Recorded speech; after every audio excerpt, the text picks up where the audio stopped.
L'ensemble national, bras séculier du ministère des Arts et de la Culture, a tenu ce 28 décembre 2022 dans la salle du Musée national à Yaoundé sa 7e session ordinaire du Conseil de direction. Une séance de travail présidée par Pierre Ismaël Budumpa, ministre des Arts et de la Culture, par ailleurs président du dit Conseil. C'était en présence des représentants de la présidence de la République, du Premier ministère, du ministère des Finances, du ministère de la Recherche scientifique et de l'Innovation. L'objectif de cette 7e session ordinaire du Conseil de direction de l'ensemble national était d'organiser les activités de l'année 2023 qui se pointent à l'horizon, notamment l'Orchestre national et le Ballet national. L'ensemble national devrait, plus que par le passé, œuvrer à multiplier, grâce à la créativité de ses responsables techniques et à celle de ses sociétaires, leur professionnalisme, la promotion des valeurs traditionnelles positives, des formes d'art contemporains, des savoirs dynamiques, innovants et émancipateurs dans les spectacles permettant à divers publics du Cameroun et d'ailleurs d'apprécier davantage le beau et surtout incitant tous les citoyens à communier intensément ensemble autour de leurs créations originales, riches d'innovations qui devraient promouvoir et consolider la fraternité, l'humanité en les dits compatriotes. Il est donc question pour l'ensemble national de développer de nouvelles performances en 2023 afin de s'arrimer à la nouvelle stratégie nationale de développement 2030. Les deux sous-programmes opérationnels et support. Ça veut tout simplement dire que l'ensemble national devrait, au vu du discours de M. le ministre des Arts et de la Culture, président du conseil de direction, organiser ses propres spectacles, ramener le public vers ces spectacles. Il sera question dans les jours à venir de faire des tournées dans les 10 régions afin de pouvoir célébrer notre fraternité, notre solidarité, notre complémentarité. The priorities here are to permit Ensemble National to be able to attain its objectives assigned to it by the government. Since Ensemble National is an attached service of the Ministry of Arts and Culture, it's a right hand. We need to organize our own cultural manifestations, even though we have to accompany the government in its own organization. And we need to consolidate unity and national integration. Not forgetting living together through our artistic and cultural manifestations. Pour atteindre cet objectif, le budget annuel 2023 est chiffré à peu près de 400 millions de francs CFA. C'est l'arrimage de l'ensemble national à la stratégie nationale de développement 2030 qui exige du ministère des Arts et de la Culture l'investissement dans les industries culturelles créatives. De ce fait, l'ensemble national au bras séculier du ministère des Arts et de la Culture se doit devenir cet organe de production d'art vivant de référence qui propulse au niveau, à l'échelle internationale, notre diversité en vue d'accélérer la marche inexorable de notre pays vers l'émergence à l'horizon 2035. En ce qui concerne le budget, il tient compte de deux sous-programmes. Un sous-programme opérationnel qui porte sur le développement et la valorisation des biens et services. Et un sous-programme support qui permettrait d'améliorer le fonctionnement de la structure. Et ce que je voudrais ajouter, c'est que ce budget est d'environ 400 millions. 2023 pour l'ensemble national est une année de nouveaux défis à relever sur le plan culturel. Et l'équipe dirigeante est prête à se mettre davantage à contribution pour un Cameroun émergent à l'horizon 2035.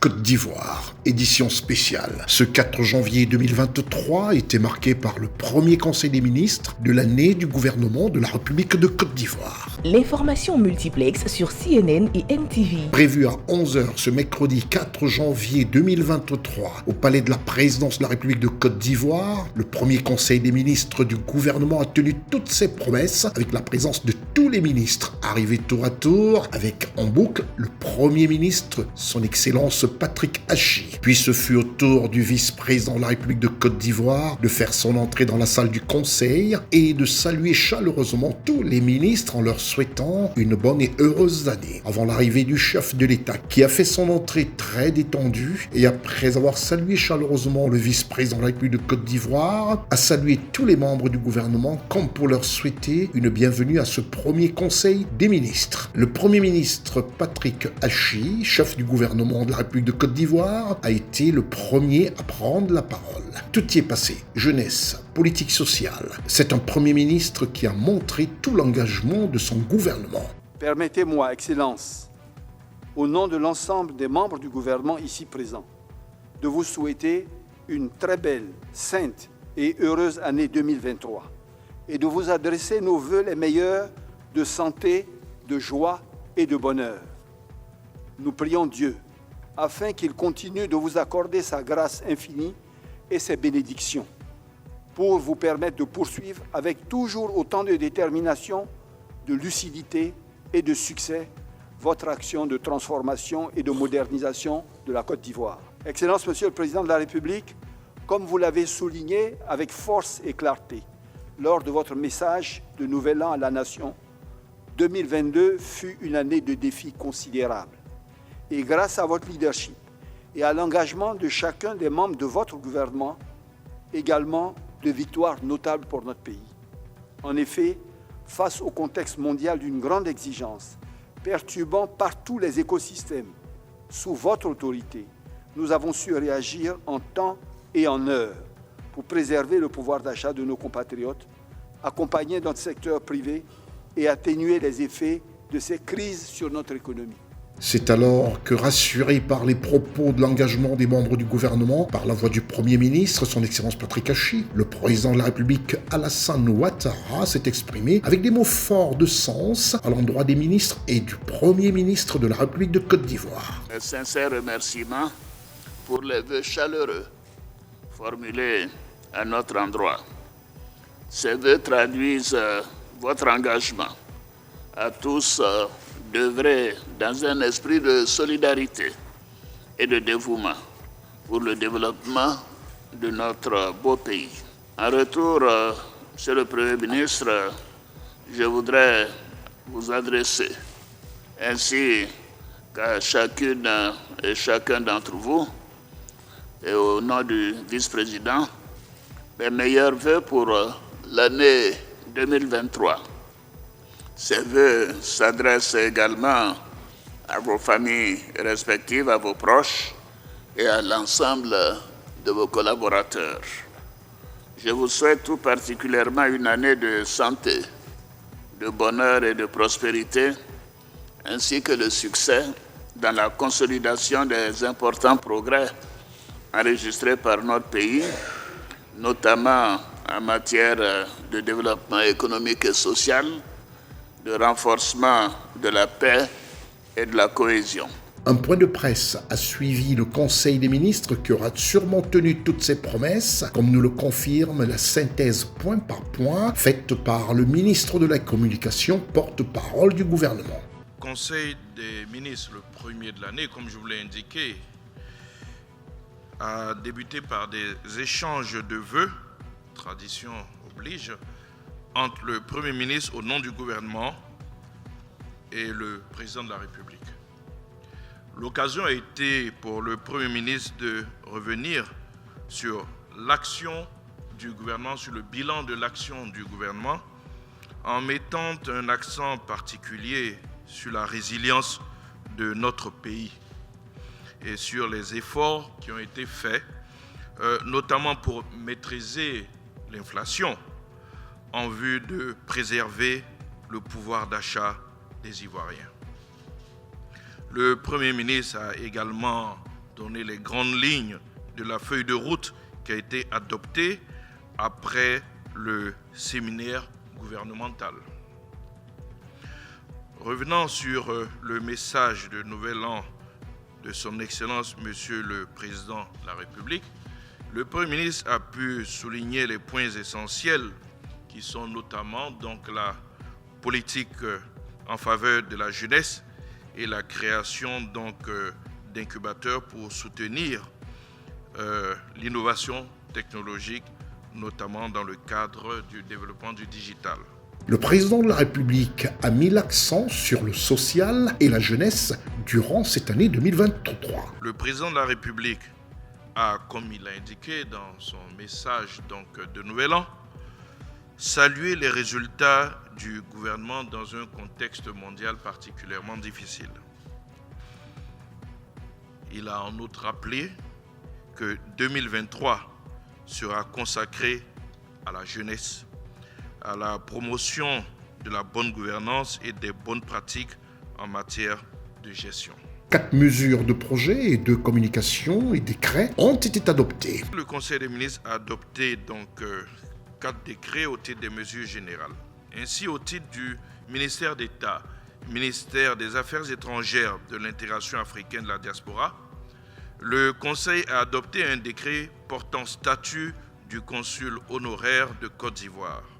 Les consuls honoraires de l'État de Côte d'Ivoire sont des personnes physiques de toute nationalité qui exercent à titre bénévole une mission générale d'appui à l'action diplomatique, culturelle et économique de notre pays à l'extérieur.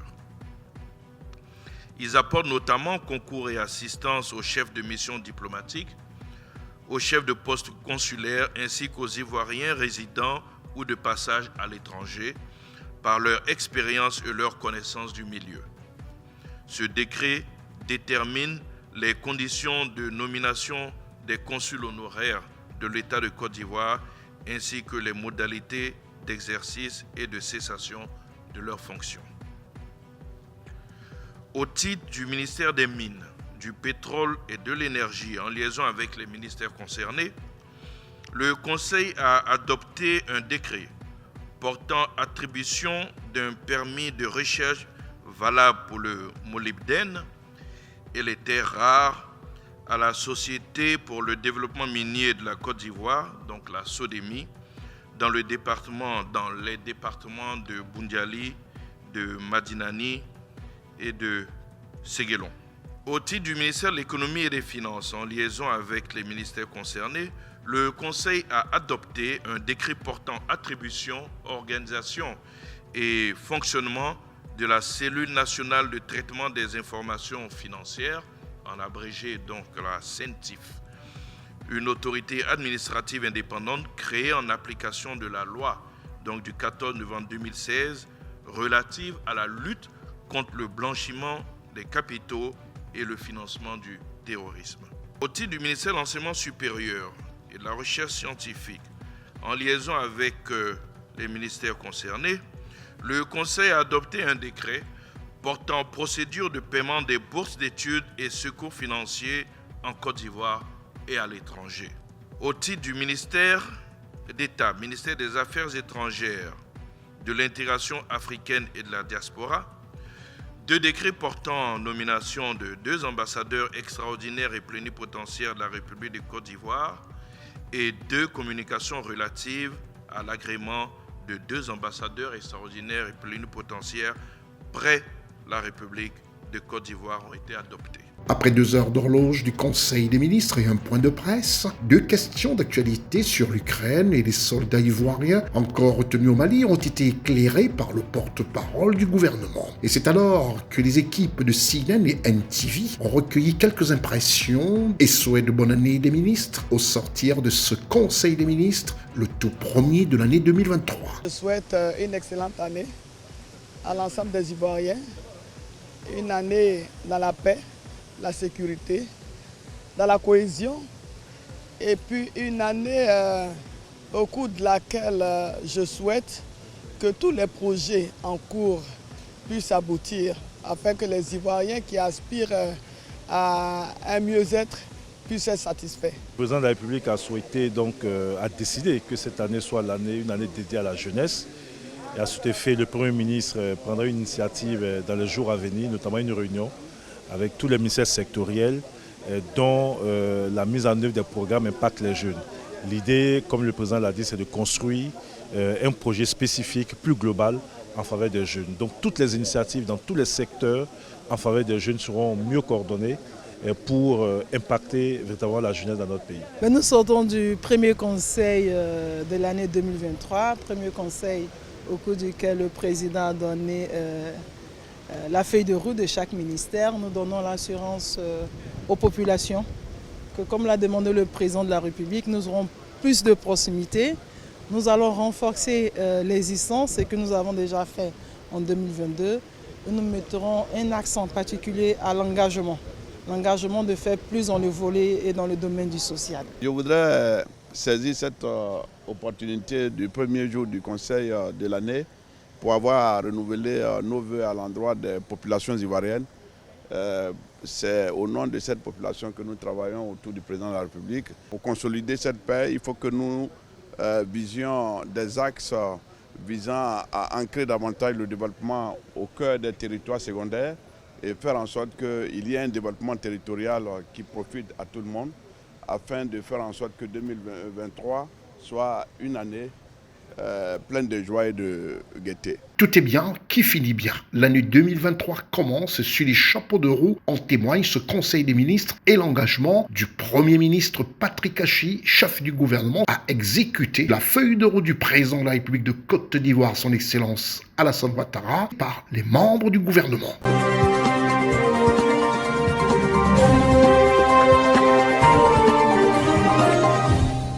C'est aux côtés du gouverneur de la région du centre, Nassiré Paul Biya, que plusieurs citoyens camerounais ont décidé d'écouter l'adresse à la nation du chef de l'État, son Excellence Paul Biya, à l'occasion de la nouvelle année. Après le bilan dressé et les perspectives données pour l'année 2023 par le président de la République, le numéro 1 de la région du centre, accompagné du préfet départemental du Foundi, est revenu sur les grands chantiers prioritaires pour la région dont il a la charge pour cette nouvelle année qui commence. Nous avons beaucoup de projets dans notre région et heureusement le chef de l'État a cité certains de ces projets.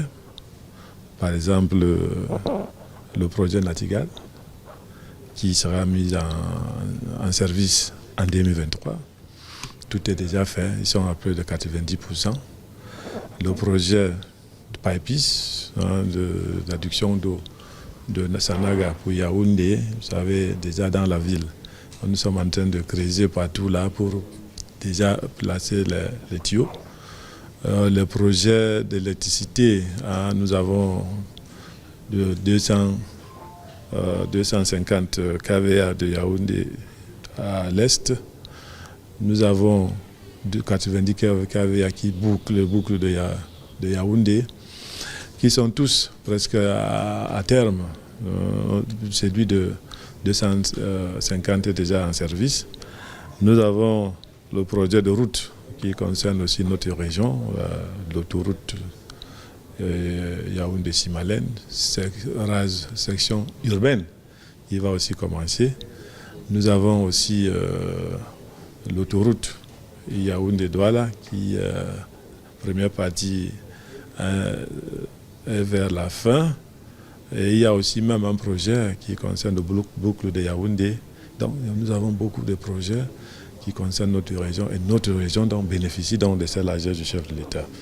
Nous parlons aussi des projets des problèmes de décentralisation. Le chef de l'État a annoncé l'élection sénatoriale l'année prochaine et l'avancement au niveau de la décentralisation dans notre pays. Et notre région aussi est concernée avec les régions, les communes et les sénateurs qui seront donc élus. Donc nous pensons qu'il est bon temps pour nous de commencer déjà à prêter les jalons pour tout ça. Et nous avons aussi retenu l'utilisation des réseaux sociaux qui désinforment les populations et que maintenant il n'y a même plus de secrets professionnels parce que tout ce qui est déjà marqué de sceaux confidentiels est retrouvé dans les réseaux sociaux. Il est question pour que les fonctionnaires qui s'attellent à telles actions se ressaisit parce que sinon nous allons donc à ce qui nous concerne sévir. Il y a aussi question de l'incivisme. l'incivisme. Vous avez suivi les phénomènes de microbes dans certaines villes. Et nous devons donc aussi travailler pour éviter que ça n'arrive pas à notre niveau. Nous avons le phénomène de désordre urbain qui aussi entre dans l'incivisme avec les mototaximens qui ne respectent pas les zones interdites. Malgré tout ce qu'on fait, ils sont réticents. Pour atteindre ces objectifs particuliers et généraux définis par le chef de l'État, la région du Centre compte se mettre déjà au travail au lendemain des fêtes de fin d'année.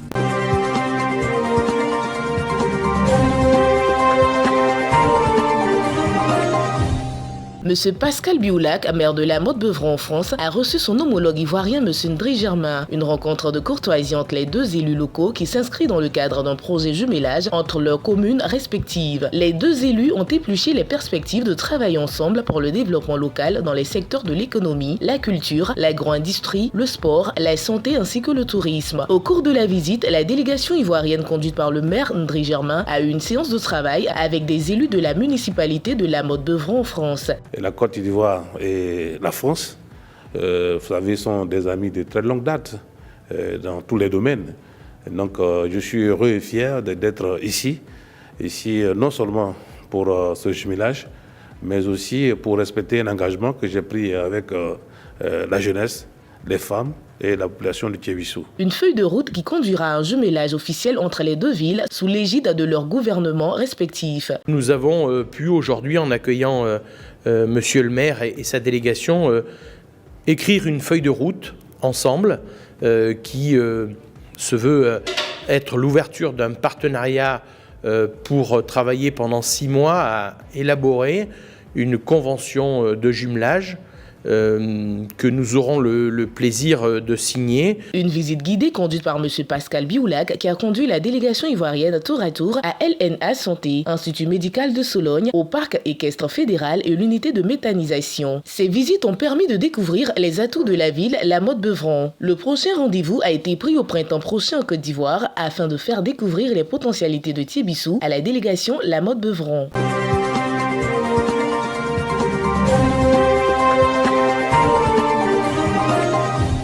Côte d'Ivoire, édition spéciale. Le président de la République de Côte d'Ivoire, chef de l'État ivoirien, son Excellence Alassane Ouattara, a échangé les vœux du nouvel an avec les corps constitués et les représentants du corps diplomatique et des organisations internationales accréditées en Côte d'Ivoire dans la salle des pas perdus de la présidence de la République de Côte d'Ivoire. L'information multiplex sur CNN et NTV. Son Excellence Alassane Ouattara, président de la République de Côte d'Ivoire, a échangé le jeudi 5 janvier 2023 dans la salle des pas perdus de la présidence de la République les vœux du nouvel an avec les corps constitués de la nation et les représentants du corps diplomatique et des organisations internationales en présence des membres du gouvernement. Les différents intervenants ont formulé des vœux de santé, de bonheur et de réussite à l'endroit du chef de l'État, son Excellence Alassane Ouattara, président de la République, et son épouse, Madame Dominique Ouattara, de sa famille, ainsi que de ses collaborateurs et des membres du gouvernement, tous présents dans la salle. Et l'ont félicité pour son leadership, son engagement et sa détermination à œuvrer sans relâche au développement de la Côte d'Ivoire, à la paix, priorité de son Excellence le Président de la République de Côte d'Ivoire, ainsi qu'à la réconciliation nationale et la cohésion sociale.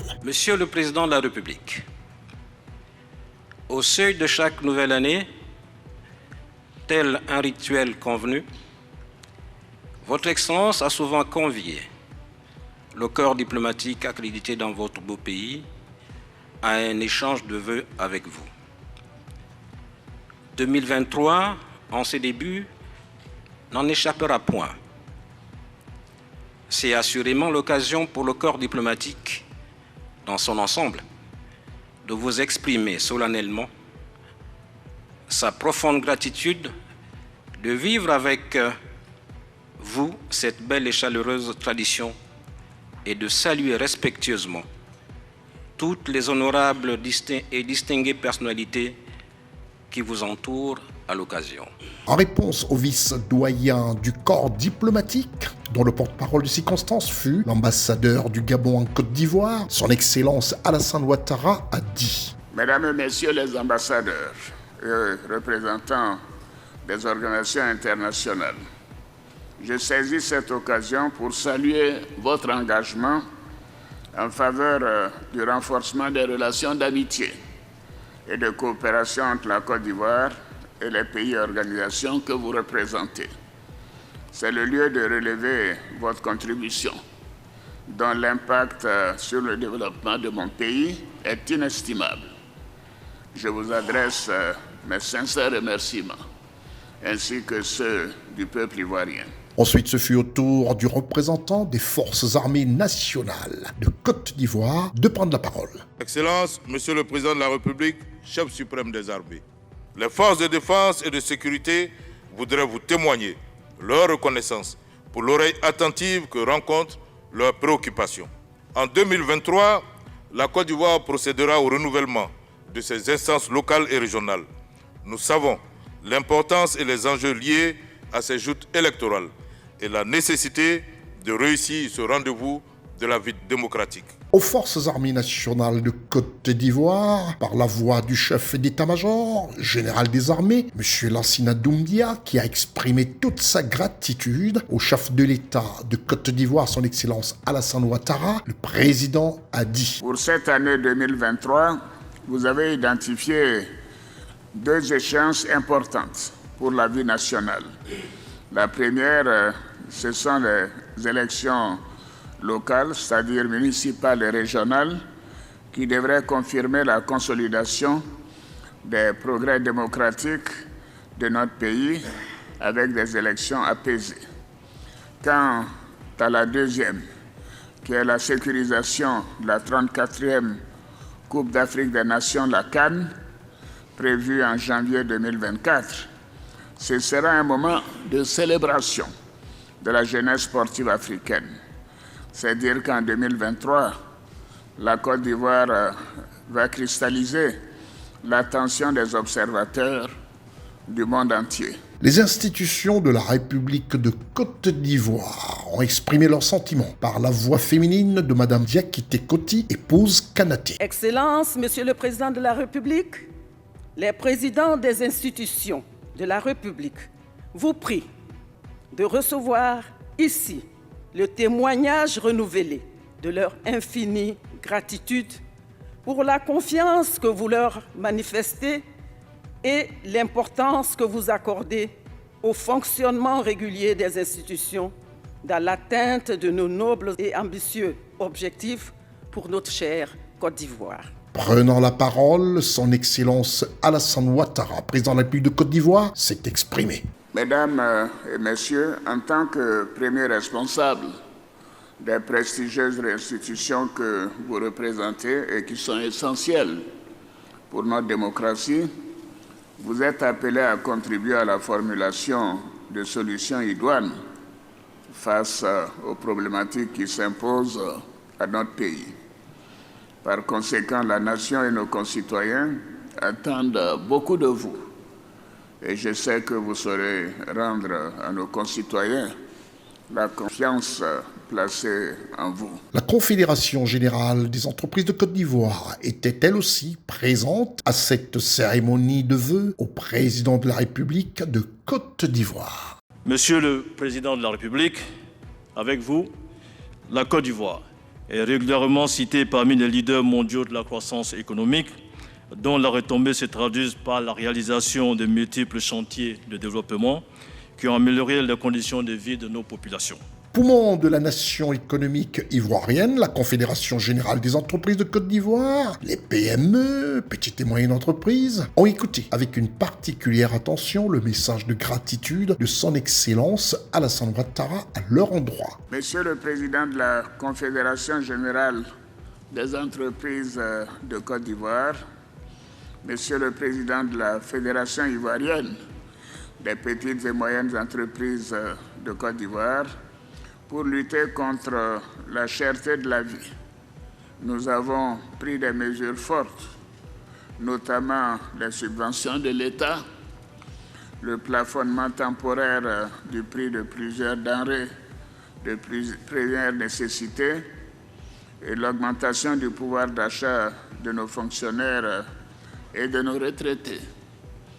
Par ailleurs, le SMIC est passé de 60 000 francs CFA à 75 000 francs CFA par mois à compter de janvier 2023 pour les employés du secteur privé. Avant la fin de cette cérémonie de vœux dans la salle des pas perdus de la République de Côte d'Ivoire, au palais présidentiel, le président de la République de Côte d'Ivoire, son Excellence Alassane Ouattara, a exhorté les acteurs politiques à la tenue d'élections locales apaisées au cours de cette année 2023 et a insisté sur la nécessité de préserver un climat de paix et de sérénité, gage d'un développement durable en Côte d'Ivoire. Face aux caméras de CNN, la télévision autrement, et de NTV, la chaîne leader, certains ambassadeurs accrédités en Côte d'Ivoire, de France, du Canada, du Cameroun et nombreux autres se sont exprimés. J'ai écouté avec beaucoup d'intérêt le vice-doyen, aussi beaucoup d'intérêt le président de la République, dont je souhaite exactement ce que le président de la République lui-même souhaite à la Côte d'Ivoire.